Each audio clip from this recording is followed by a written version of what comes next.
Reserve bank of India సూక్ష్మ చిన్న వ్యాపారులకు రుణాలు అందుబాటులో ఉండేలా కీలక నిర్ణయం తీసుకుంది. ఈ క్రమంలో జనవరి 1, 2026 నుంచి కొత్తగా ఇచ్చే లేదా పునరుద్ధరించే ఫ్లోటింగ్ రేట్ రుణాలపై బ్యాంకులు నాన్ బ్యాంకింగ్ ఫైనాన్షియల్ కంపెనీలో ముందస్తు చెల్లింపు జరిమానాలు విధించకూడదని ఆర్బీఐ తెలిపింది. ఈ నిర్ణయం చిన్న వ్యాపారులకు ఆర్థిక సౌలభ్యాన్ని, స్వేచ్ఛను అందించడంలో కీలక పాత్ర పోషిస్తున్నాయి. సూక్ష్మ చిన్న వ్యాపారాలకు సౌకర్యవంతమైన రుణ సౌలభ్యం చాలా ముఖ్యమని ఆర్బీఐ తన నోటిఫికేషన్లో పేర్కొంది. బ్యాంకులు, ఎన్బీఎఫ్సీలు అనుసరిస్తున్న పద్ధతులను తమ పర్యవేక్షణ సమీక్షల్లో గుర్తించినట్లు తెలిపింది.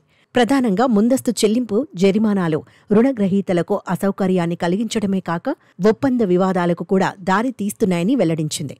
కొన్ని బ్యాంకులు, ఎన్బీఎఫ్సీలు రుణ ఒప్పందాల్లో పరిమితి కలిగించే నిబంధనలు చేర్చి రుణగ్రహీతలకు తక్కువ వడ్డీ రేట్లు లేదా మెరుగైన సేవల కోసం ఇతర రుణదాతల వైపు మళ్లించకుండా అడ్డుకుంటున్నాయని ఆర్బీఐ వెల్లడించింది.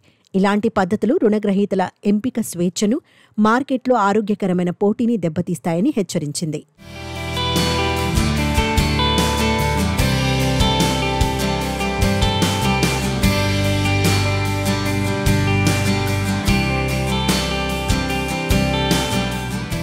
ఈ క్రమంలోనే ఇలాంటి ఆంక్షల నుంచి కొన్ని రకాల రుణదాతలకు మినహాయింపు ఇచ్చినట్లు ఆర్బీఐ వెల్లడించింది.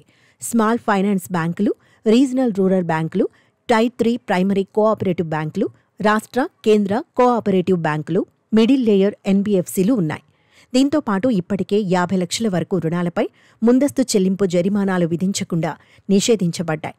క్యాష్ క్రెడిట్ లేదా ఓవర్ డ్రాఫ్ట్ సౌకర్యాల విషయంలో రుణగ్రహీత ఒప్పందంలో నిర్దేశించిన వ్యవధిలో సౌకర్యాన్ని పునరుద్ధరించకూడదని బ్యాంకుకు ముందస్తు సమాచారమిస్తే సౌకర్యం గడువు తేదీన రద్దయితే ముందస్తు చెల్లింపు జరిమానాలు వర్తించవని నోటిఫికేషన్ స్పష్టం చేసింది. ఈ విధానం గతంలో రిటైర్ రుణాలపై ముందస్తు చెల్లింపు జరిమానాలను నిషేధించిన ఆర్బీఐ ఆదేశానికి అనుగుణంగా ఉంది.